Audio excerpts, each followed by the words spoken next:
प्रिय मित्रों, आपके ही शुभ संदेश में आपके प्रिय कार्यक्रम प्रार्थना के समय में आपका हार्दिक स्वागत और मेरा प्यार भरा शालोम। परमेश्वर महान है और स्तुति के योग्य है, और इसलिए आइए हम इसके पहले कि अपना एपिसोड शुरू करें, प्रार्थना में जाएं। सर्वशक्तिमान प्रिय परमेश्वर पिता, हम तेरे नाम का लाखों लाख धन्यवाद देते हैं इस सुंदर समय के लिए जब हम तेरी नज़दीकी में, तेरी उपस्थिति में आए हुए हैं। हम विनती करते हैं कि परमेश्वर आप हमारे साथ होंगे, और जब हम आपके वचनों पर ध्यान देते हैं और ध्यान करते हैं, उसका मनन करते हैं, तो आप हमें बुद्धि, ज्ञान और अपनी आत्मा से अभिषेकित करेंगे, ताकि हम जो कुछ पढ़ें, जो कुछ सुनें, जो कुछ सीखें, उसे समझ सकें और परमेश्वर उसके अनुसार चल सकें और उससे आशीष पा सकें।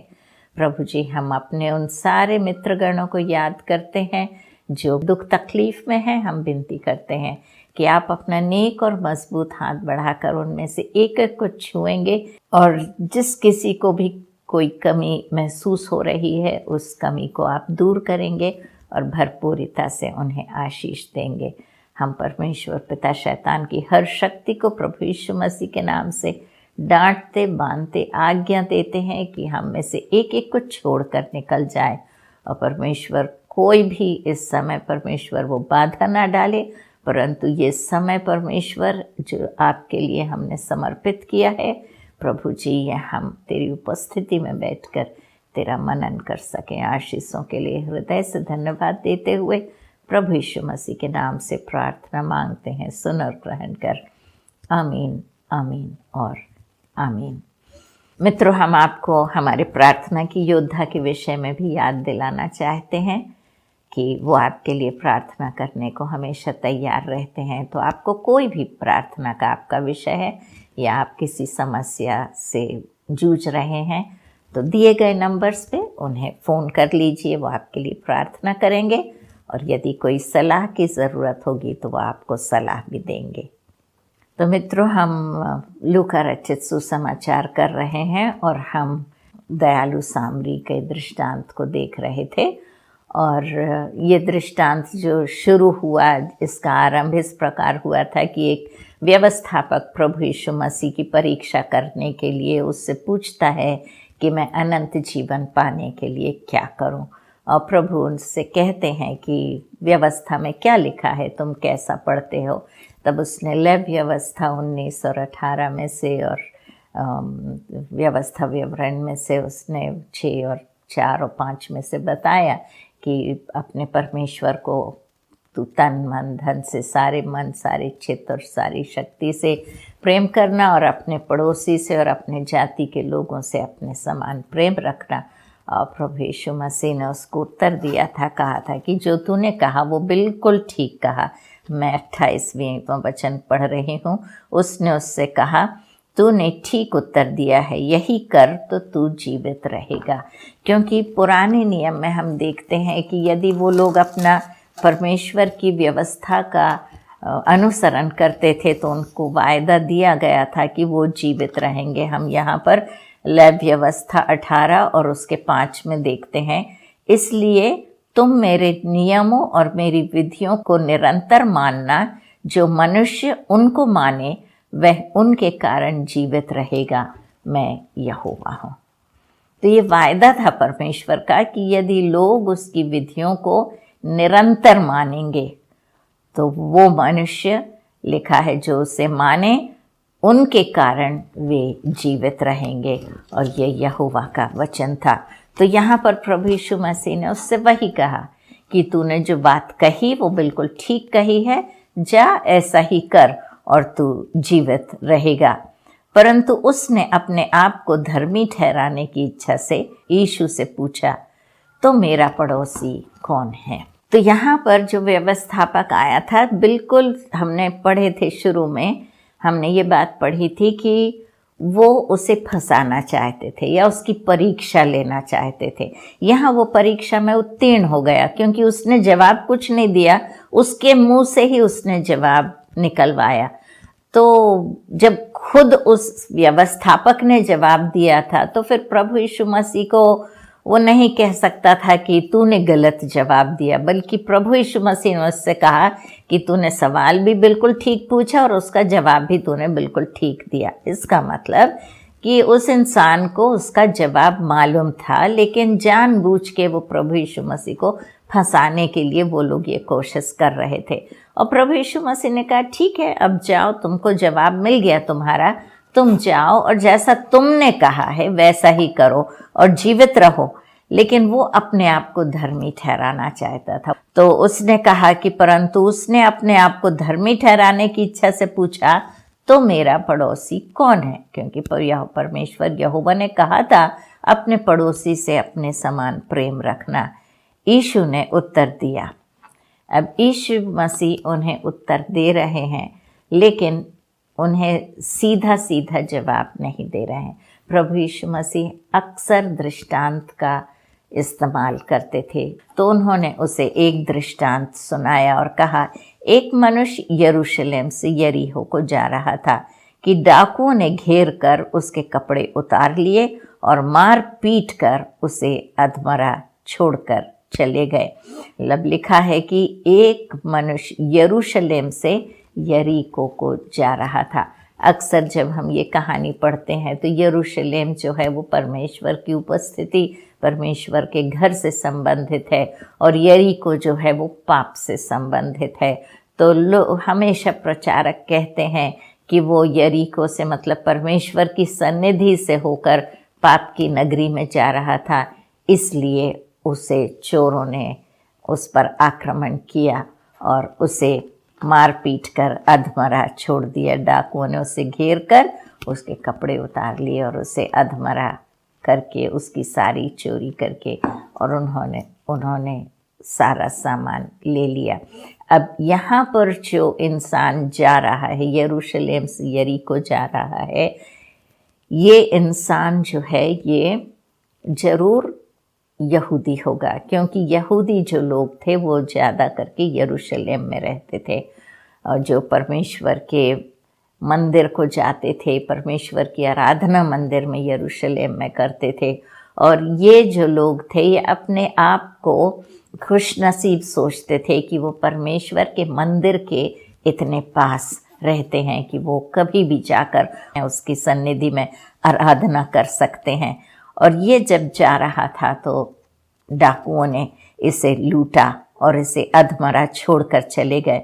और ऐसा हुआ कि उसी मार्ग में से एक याजक जा रहा था, परंतु उसे देखकर कतरा कर चला गया। अब हम यहाँ जो देखते हैं याजक के विषय में, एक बात हमको ध्यान रखना है कि जो प्रभु यीशु मसीह को फंसाने के लिए जो लोग उसके पीछे पड़े हुए थे, वो व्यवस्थापक थे, वो याजक था, वो परमेश्वर फरीसी थे, सदूकी थे।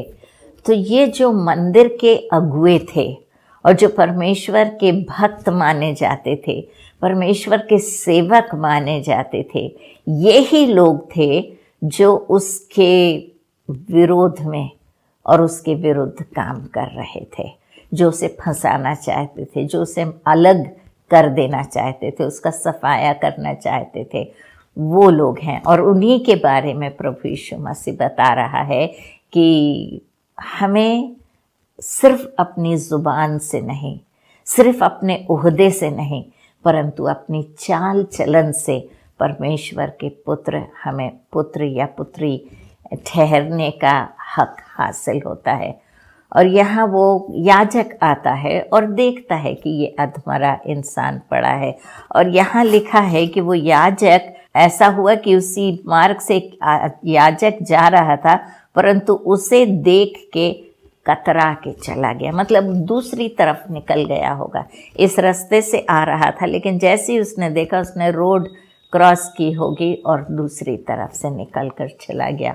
वो अपने आप को अपवित्र नहीं करना चाहता था, क्योंकि याजक यदि किसी मरे हुए इंसान को छू लें तो वो अपवित्र हो जाते थे। इसलिए ये याजक अपने आप को अपवित्र नहीं करना चाहता था। वो अधमरा था लेकिन मरे हुए के समान पड़ा हुआ था। तो याजक ने सोचा कि मैं इसे ना छूऊंगा, ना मैं इसको हाथ भी लगाऊंगा, क्योंकि मुझे परमेश्वर की सेवकाई करने जाना है। मुझे परमेश्वर के सामने मुझे धूप चढ़ानी है या मुझे प्रार्थना के लिए अंदर जाना है। और यदि मैं इस इंसान के पास चला जाऊंगा तब मैं परमेश्वर की सन्निधि में नहीं जा पाऊंगा और जो सेवकाई मैं परमेश्वर की करता हूँ उसे पूरी नहीं कर पाऊंगा। मित्रों, आज भी हम में से कितने हैं जो दूसरों की सहायता करने से कतरा जाते हैं और इसलिए कि नहीं, हमें परमेश्वर की सेवकाई करना है और हम अपने आप को अपवित्र नहीं कर सकते। लेकिन परमेश्वर की सच्ची सेवकाई तो वही सेवकाई होती है जब हम उसके बच्चों के साथ मिलकर उनकी मदद करते हुए, उनकी सेवकाई करते हुए और हम आगे बढ़ते हैं। मित्रों, परमेश्वर ने मुझे ऐसा मौका दिया तो परमेश्वर हमें चुनता है। ये ही है उसके बच्चों की देखभाल करना, उसके बच्चों के साथ खड़े होना, उनकी तकलीफ़ में उनका सहारा बनना। इसी प्रकार से हम परमेश्वर की सेवकाई कर सकते हैं। अपने दिलो दिमाग से तो हम उसकी आराधना करते हैं, लेकिन ये हाथ भी जो उसने हमें दिए हुए हैं, इससे भी हमें उसकी सेवकाई करना है। हम सब के हाथ प्रभु यीशु मसीह के हाथ हैं। हाँ मित्रों, हमारे ये जो हाथ हैं ये दूसरों की सेवकाई के लिए हैं। यहाँ पर याजक, नाम का तो याजक था, परमेश्वर का भक्त था, पुजारी था, लेकिन उसके दिल में हम देखते हैं कोई दया नहीं, दूसरों के लिए कोई रहम नहीं थी और वो वहाँ से कतरा कर चला गया। इसी रीति से एक लेवी एक उस जगह पर आया, वह भी उसे देख के कतरा कर चला गया। तो यहाँ पर दूसरा शख्स जो आता है वो है लेवी, और लेवी भी जो हैं वो भी मंदिर में सेवकाई करते थे, याजकों की मदद करते थे, याजकों की सहायता करते थे। और वो भी यदि पवित्र हो जाएं तो वो भी सेवकाई नहीं कर सकते। और जैसे ही लेवी ने देखा कि कोई इंसान मरा पड़ा है रास्ते में, तो वो भी वहाँ से कतरा के और निकल कर चला गया। और प्रभु यीशु मसीह बता रहे हैं कि केवल मंदिर में सेवकाई करने से, केवल प्रार्थना करने से, केवल उपवास करने से, केवल हम परमेश्वर की स्तुति करते हुए यदि जीते हैं तो वो काफ़ी नहीं है। हमें ना सिर्फ अपने होठों से लेकिन अपने जीवन के द्वारा परमेश्वर की महिमा करना है और उसकी सेवकाई करना है। और वो परमेश्वर का वचन बहुत साफ साफ लिखा है। हम मत्ती 25 में देखते हैं कि जब परमेश्वर न्याय करने आता है तो वो भेड़ों को और बकरियों को अलग अलग करता है और वो कहता है भेड़ों से कि मैं भूखा था, तुमने मुझे खाना दिया, मैं प्यासा था, तुमने मुझे पानी दी, मैं बीमार था, तुम मुझे देखने आए, मैं बंदी गृह में था, तुम वहाँ भी मेरे पास आए थे, इसलिए तुम मेरे राज्य में प्रवेश करो। और वो कहेंगे हमने कब तुझे भूखा, प्यासा, बंदी गृह में या बीमार देखा और हमने कब आके तेरी सेवकाई की। और वो कहता है जो तुम इन छोटे छोटे लोगों के लिए करते हो वो तुम मेरे लिए करते हो। और इसी प्रकार से वो जब बकरियों की तरफ मुड़ता है तो वो कहता है कि मैं भूखा था, प्यासा था, बंदी गृह में था, बीमार था और तुमने मेरी कोई भी सेवा नहीं की। और वो कहते हैं कि प्रभु कब हमने तुझे भूखा प्यासा देखा, कब तू बंदी गृह में था, कब तू बीमार था और हमने तेरी आके सेवकाई नहीं की। और वो कहता जो तुमने इन छोटे छोटों के लिए नहीं किया वो तुमने मेरे लिए नहीं किया।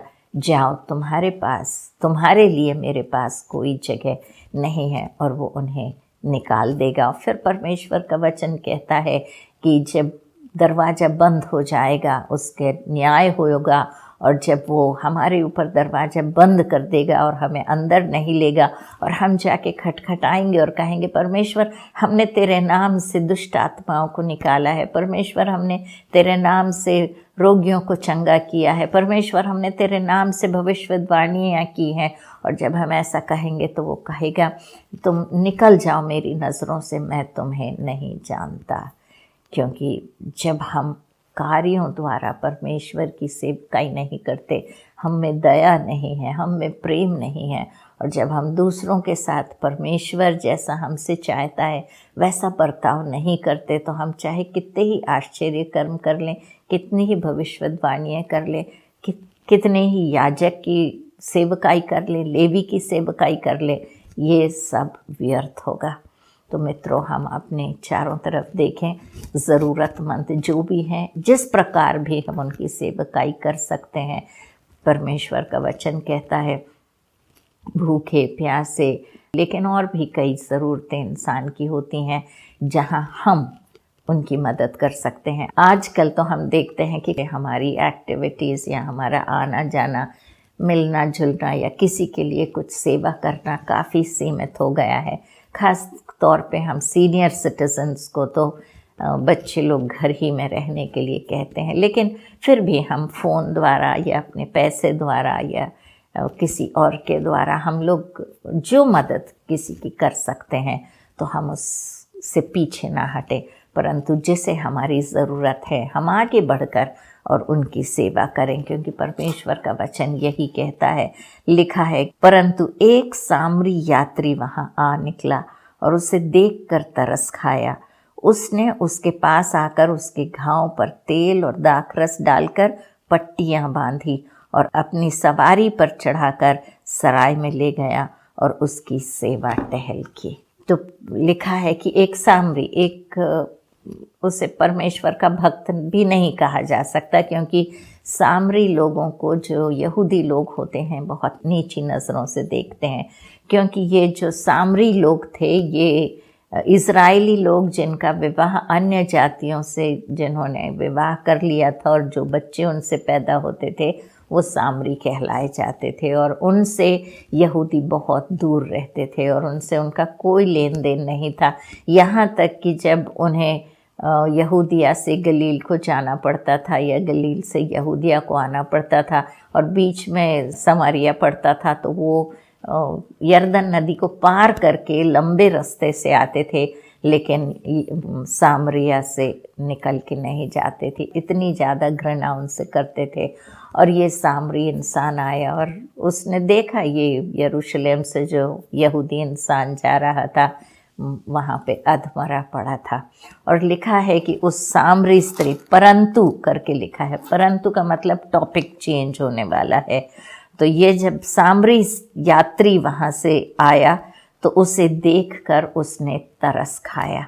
तो लिखा है कि परंतु एक सामरी यात्री वहाँ आ निकला और उसे देखकर तरस खाया। उसे जब उसने देखा तो उसका हृदय दया से भर गया और वो उसके पास आकर उसने उसके घाव को देखा। तब उसने अपने सामान में से तेल निकाला और दाखरस निकाला, जो यात्री लोग अक्सर अपने साथ लेकर चलते हैं, और उसने ये नहीं सोचा कि अगर मैं इसके लिए ये इस्तेमाल कर लूँगा तो जब मैं आगे जाऊँगा तो मुझे भी इस चीज़ की ज़रूरत पड़ेगी, फिर क्या होगा। उसने उसकी ज़रूरत वहाँ देखी और उसके पास जो कुछ था उसने उसका इस्तेमाल किया। तो मित्रों, हम किसी की सहायता करने से ना डरे, ना घबराए, ना पीछे हटें। परमेश्वर हमारी सहायता करने से पीछे नहीं हटता, तो हमें भी दूसरों की सहायता करने से पीछे नहीं हटना चाहिए। उसने अपना तेल निकाला, उसने दाखरस निकाला, और तेल और दाखरस दोनों निकाल कर उसने उसके घाव को साफ किया, उसमें तेल और दाखरस डाला, और फिर उसने कुछ कपड़ा निकाला होगा, शाफा ही अपना लिया होगा या जो कुछ कपड़ा उसके पास था उसे फाड़ के और उसकी पट्टियाँ बनाई होंगी, और उस पट्टी से उसने उसको पट्टियाँ बांध दी, लिखा। और अपनी सवारी पर, शायद घोड़े पे या गधे पे वो सवार होगा, उसने उसे अपने गधे पे या घोड़े पे अपनी सवारी पर उसे चढ़ाया और पास का जो सराय था वहाँ पर उसे ले गया, और वहाँ उसने खुद उसकी सेवा टहल की। तो ना सिर्फ बातों से, ना सिर्फ विचारों से, लेकिन उसे कार्य रूपी अपने विचारों को, अपने हृदय की दया को कार्य में बदलना बहुत ज़रूरी होता है। सिर्फ अफसोस करने से मित्रों हम किसी की मदद नहीं करते, लेकिन जो हम मदद उनकी कर सकते हैं वो मदद हमें करना चाहिए। तो लिखा है उसने उसकी खुद सेवा टहल की।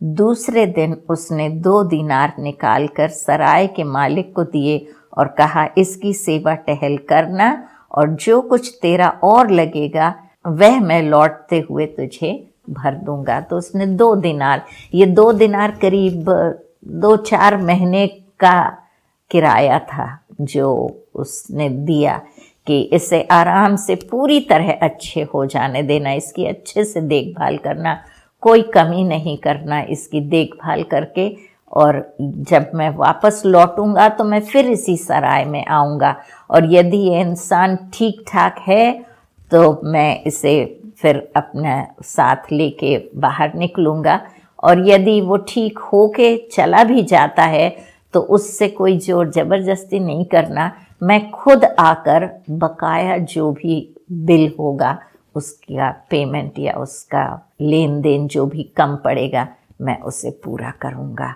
जिम्मेदारी उसने ली। जानता नहीं था, पहचानता नहीं था, वो जानने पहचानने की तो बात दूर की, ये दुश्मन थे। यहूदी और सामरी दुश्मन होते हैं, और प्रभु यीशु मसीह यही समझाने की कोशिश कर रहा था कि अपने पड़ोसी से अपने समान प्रेम रख। और हम देखते हैं प्रभु यीशु मसीह का कथन यही था, और ये हम मत्ती रचित सुसमाचार 5 और 43 में पढ़ रही हूँ। तुम सुन चुके हो कि कहा गया था, अपने पड़ोसी से प्रेम रखना और अपने बैरी से बैर, परंतु मैं तुमसे यह कहता हूँ कि अपने बैरियों से प्रेम रखो और अपने सताने वालों के लिए प्रार्थना करो। तो यहाँ प्रभु यीशु मसीह जो शिक्षा दे रहे हैं वो शिक्षा और बाकी विश्वासों से बिल्कुल अलग है। बाकी विश्वास, यहाँ तक कि पुराने नियम में भी जो लिखा हुआ है, हर एक विश्वास के लोग यही मानते हैं, अपने लोगों से अपने समान प्रेम रखो, अपने बैरियों से बैर करो। लेकिन अपने लोगों से, अपने जाति के लोग से, अपने देश के लोगों से, अपने लोगों से तुम प्रेम रखो। लेकिन प्रभु यीशु मसीह यहाँ पर स्पष्ट रूप से कह रहे हैं, ऐसा तुमने सुना है हर एक इंसान को कहते हुए कि अपने पड़ोसी से तो अपने समान प्रेम रख, परंतु बैरी से बैर रख। लेकिन मैं तुमसे कहता हूँ कि तुम अपने बैरियों से प्रेम करो और अपने सताने वालों के लिए प्रार्थना करो। कितना सुंदर वचन और कितनी सुंदर सीख मित्रों जो प्रभु यीशु मसीह दे रहे हैं। और इसीलिए उन्होंने एक सामरी और यहूदी को रखा, और यहूदी जो अपने आप को ऊंचा समझते थे वो उसे घायल बताते हुए, सामरी जो नीची नज़रों से जो उनको देखते थे, वो इंसान आकर एक बड़प्पन का काम, एक सुंदर काम करके जा रहा है, और इस प्रकार से बताते हैं कि तुम सामरियों को नीची नज़रों से देखते हो, क्योंकि यहाँ तुम सोचते हो कि जीवते परमेश्वर की आराधना तुम करते हो, लेकिन उनका हृदय परमेश्वर के पास है। हमें हक नहीं है कि हम किसी को भी नीची नज़रों से देखें या किसी को भी अपने से कम समझें, क्योंकि वो जितना यहूदी को प्रभु यीशु मसीह प्रामुख्यता दे रहे थे, उसी प्रकार से वो कहते हैं कि सामरी कोई यहूदी से कम नहीं है। और यहाँ लिखा है, अब तेरी समझ में जो डाकुओं से घिर गया था, इन तीनों में से उसका पड़ोसी कौन ठहरा? उसने कहा, वही जिसने उस पर दया की। यीशु ने कहा, जा तू भी ऐसा ही कर। देखिए मित्रों, जब प्रभु यीशु मसीह ये प्रश्न उससे पूछता है कि इन तीनों में से तू क्या समझता है कि उसका पड़ोसी कौन है, प्रभु यीशु मसीह ने बिल्कुल साफ साफ बताया था। याजक आया, उसके बाद लेवी आया, उसके बाद सामरी आया। जो सही जवाब होना था वो होना था, सामरी इंसान जो आया था वो उसका पड़ोसी था। लेकिन यहूदी लोग सामरियों से इतनी ज़्यादा नफ़रत करते थे कि उनका नाम भी अपनी ज़ुबान से नहीं निकालते थे, और इसलिए वो नहीं कहता कि सामरी। हम होते तो कह देते, किसने उसकी भलाई की? सामरी इंसान ने। लेकिन वो कहता है, वही जिसने उस पर दया की। और प्रभु यीशु मसीह ने कहा, जा तू भी ऐसा ही कर। तो मित्रों, ये जो प्रश्न प्रभु यीशु मसीह से पूछा गया था, ये प्रश्न ये नहीं था कि मेरा पड़ोसी कौन। जो मूल प्रश्न था वो था, अनंत जीवन पाने के लिए मैं क्या करूं?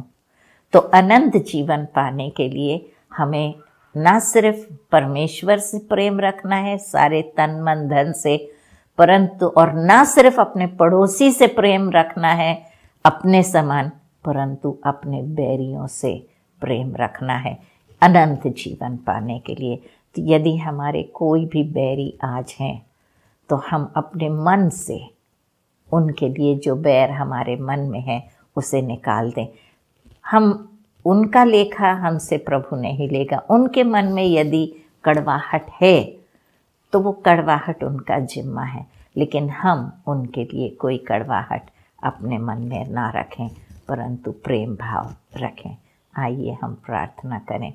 परम प्रधान परमेश्वर पिता, हम अपने आपको तेरे हवाले करते हैं और आज जैसा हमने सुना प्रभु जी, हमारे हृदयों को अपने प्रेम से, अपने दया से, अपनी करुणा से भर दे, ताकि हम अपने पड़ोसी से अपने समान प्रेम रख सकें और अपने बैरियों को परमेश्वर नफ़रत की नज़रों से नहीं, परंतु उन्हें भी प्रेम की नज़रों से देख सकें, और जब उन्हें वक्त पड़े तो उनकी मदद करने के लिए दौड़ पड़े।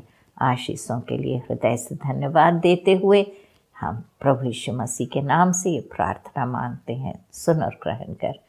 आमीन, आमीन और आमीन।